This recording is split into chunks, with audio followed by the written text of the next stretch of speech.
शादी के 7 दिन के अंदर अगर कोई लड़की ऐसे मुरझा जाए जैसे महीनों से बीमार हो, तो समाज सबसे पहले ये नहीं पूछता कि उसे क्या तकलीफ है। समाज सबसे पहले ये तय कर लेता है कि किसी ने कुछ कर दिया है। जिस दिन मैंने मनीषा को देखा, उसी दिन मुझे समझ आ गया था कि इस घर में बीमारी किसी शरीर में नहीं, सोच में है। मनीषा पलंग पर बैठी थी, सीधी, शांत, सजी सवरी, लेकिन चेहरा ऐसा जैसे जिंदगी ने भीतर से रंग चूस लिया हो।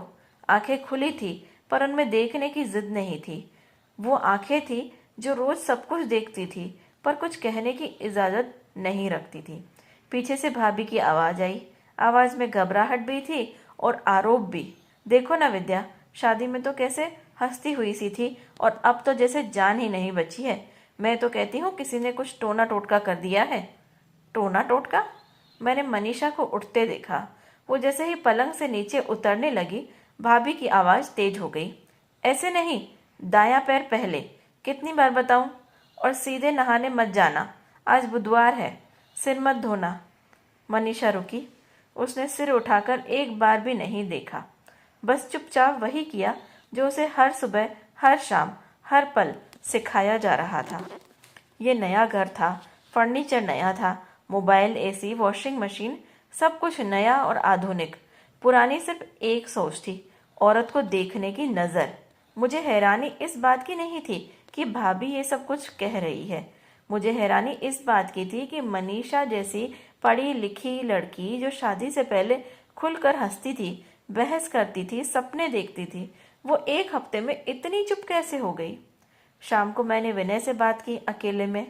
वो सामने बैठा था, लेकिन जैसे खुद से नजर नहीं मिला पा रहा था। मैंने सीधा पूछा, क्या हुआ है? लड़ाई हुई है तुम दोनों की?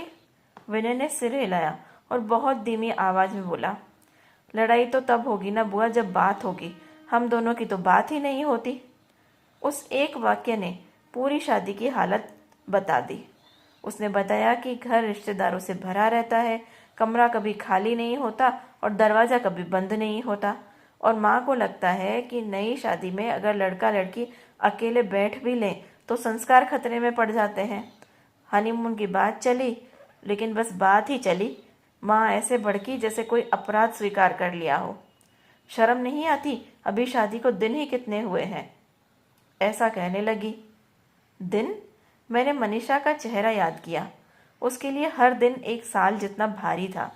उस रात मुझे साफ हो गया था कि अगर इस लड़की को यहीं छोड़ा गया तो कुछ महीनों में इसका चेहरा ठीक हो जाएगा, लेकिन भीतर की औरत मर जाएगी।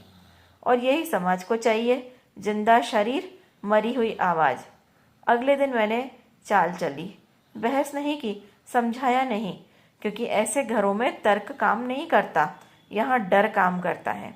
मैंने बहुत शांत आवाज में कहा, भाभी, ये जो लक्षण है ये साधारण नहीं लग रहे हैं।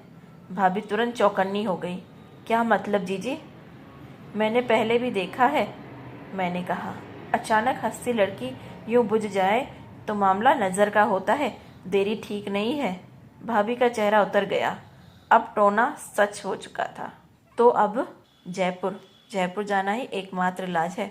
बहू को वहां ले जाना पड़ेगा, बस जल्दी ही ठीक हो जाएगी। विनय घबरा गया। इतनी जल्दी कैसे? टिकट, होटल, सब कुछ अरेंजमेंट? मैं मुस्कुरा दी। सब हो जाएगा, या यूं कहो कि सब हो चुका है। तुम्हारे फूफा जी ने इंतजाम कर दिया है। मेरे साथ भी ऐसा ही हुआ था, और मेरा इलाज भी वहीं पर हुआ था, जयपुर में। ये शब्द सुनते ही भाभी को तसल्ली हो गई, क्योंकि उन्हें बहू नहीं, उसे ठीक करने की मशीन चाहिए थी। मनीषा पूरे समय चुप रही, लेकिन जब वो जाने लगी, उसने मेरा हाथ हल्के से दबाया, इतना हल्का जैसे डर हो कि कहीं ये उम्मीद भी गलती ना साबित हो जाए। जयपुर में कोई तंत्र नहीं हुआ, कोई पूजा नहीं, कोई झाड़ फूक नहीं। बस एक कमरा था जिसका दरवाजा अंदर से बंद हो सकता था, और एक सुबह थी जहां ये कोई नहीं बताता था कि कौन सा पैर पहले जमीन पर रखना है, और एक रात थी जहां चुप्पी जरूरी नहीं थी। 3 दिन बाद जब वो घर लौटे तो मनीषा बदली हुई थी। सजावट में नहीं, हंसी में नहीं, उसकी चाल में। भाभी ने राहत की सांस ली और बोली, अच्छा हुआ टोना उतर गया। मैं चुप रही, क्योंकि मैं जानती थी टोना नहीं उतरा था, बस लड़की को थोड़ी सी आज़ादी दी थी। और ये सच है, जिस दिन हमारे घरों में आज़ादी का इलाज समझ लिया जाएगा, उस दिन किसी मनीषा को जयपुर नहीं जाना पड़ेगा टोना उतरवाने के लिए। अगर ये कहानी आपको सिर्फ अच्छी नहीं, थोड़ी असहज लगी हो, तो समझिए ये ज़रूरी थी।